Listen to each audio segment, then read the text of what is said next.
Hi, I'm Cybergrrl Oh, host of Real Biz and SL, one of the business shows on slcn.tv. I took a tour of one of the IBM Sims to see how the company is using Second Life for real-world global sales and customer service. You can tune in to see the entire half-hour show on slcn.tv or download a video podcast on iTunes. But for now, let's go right to 5 questions in 5 minutes, where every week I put a company representative in the hot seat to see how Second Life is really working for them.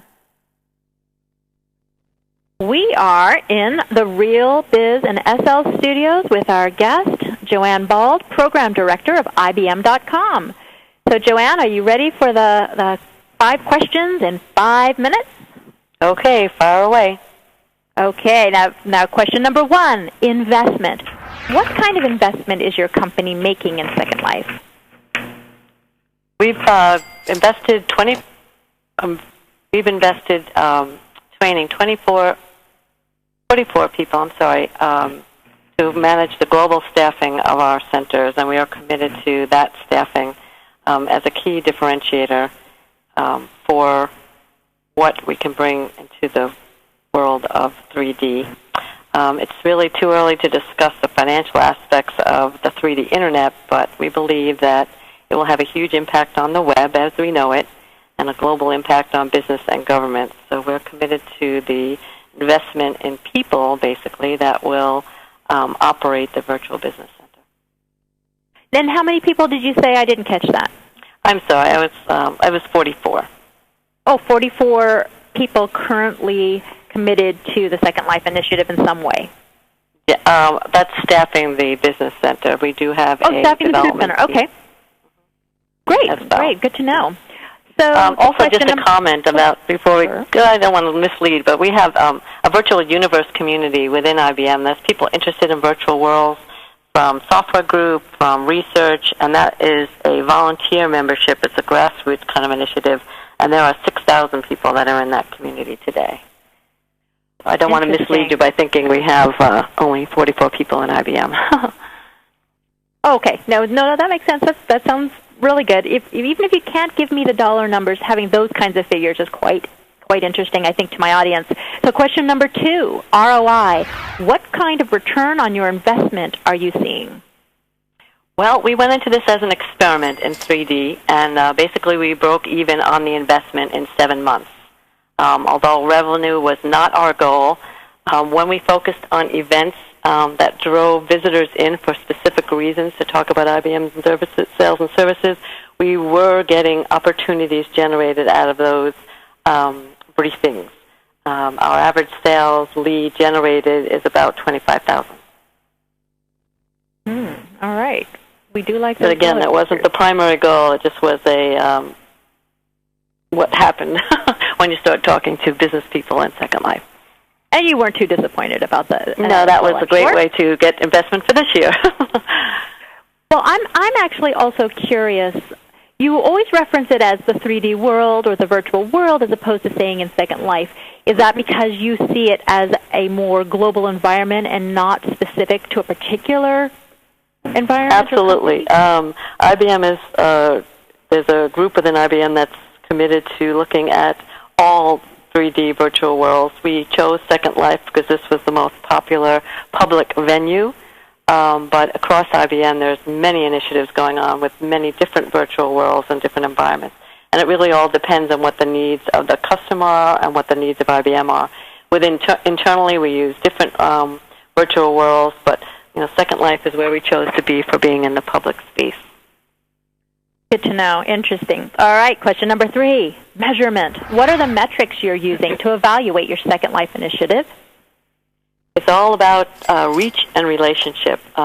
We've been working with a company called Code for Software on virtual world analytics, measuring things like traffic and visitor sat. We do have a visitor survey that we have a podium for people to complete at the Telehub Garden where we started out on our interview, as well as at different places across the island. We are currently looking into a web presence index, which is based on Forrester research. We're experimenting with it on the web, and we're actually seeing and how we can correlate that over to the 3D world.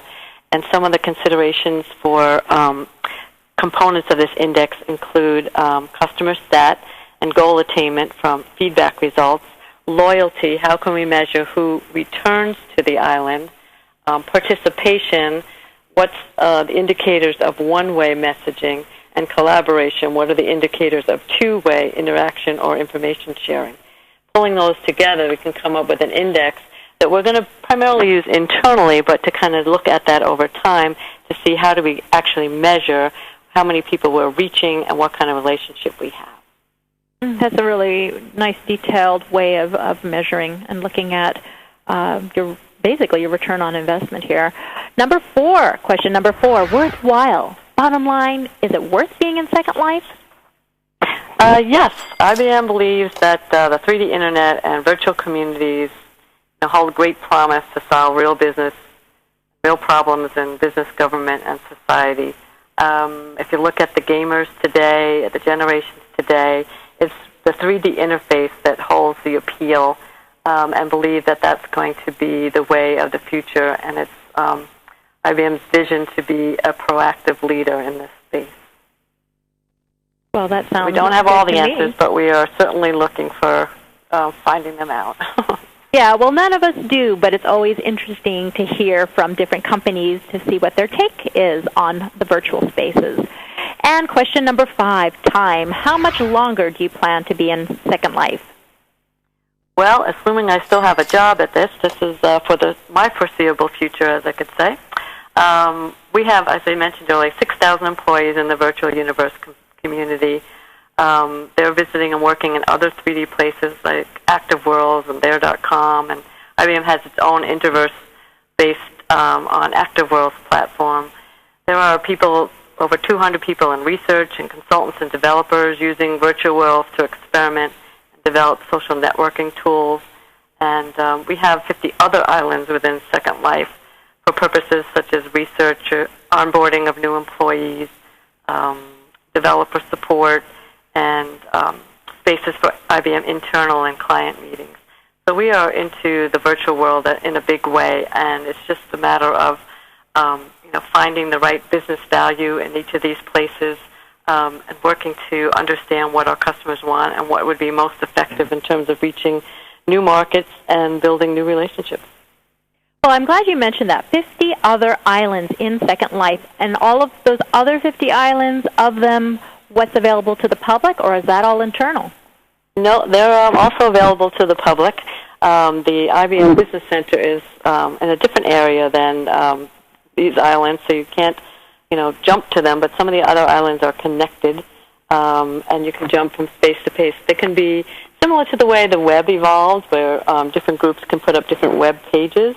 That's how Second Life evolved within IBM, is that different organizations within IBM could create and purchase an island and put on what they want. So there's some that's for research. The Almaden Research Lab has an island. I know there's a Italian island, so that's focusing on Italian offerings. And it really was, there wasn't a combined overarching effort to control what was built out there. It was more of, let the kind of grassroots grow and see what works. So there are 50 other islands that are accessible. If you just type in IBM, you'll be able to see the different lists of different ones out there. The difference between the Business Center and the other ones is the Business Center is staffed. So the other ones may be used for ad hoc purposes, but there will always be someone in the Business Center that you can talk to. All right. Well, we ran a little over 5 minutes, but that was very interesting. I do like to hear a corporate representative use the word grassroots and really mean it. So thank you so much, Joanne Bald, Program Director of IBM.com, for getting real with us in our Real Biz Hot Seat. This is Cybergrrl Oh for Real Biz and SL. See you next time. Thank you.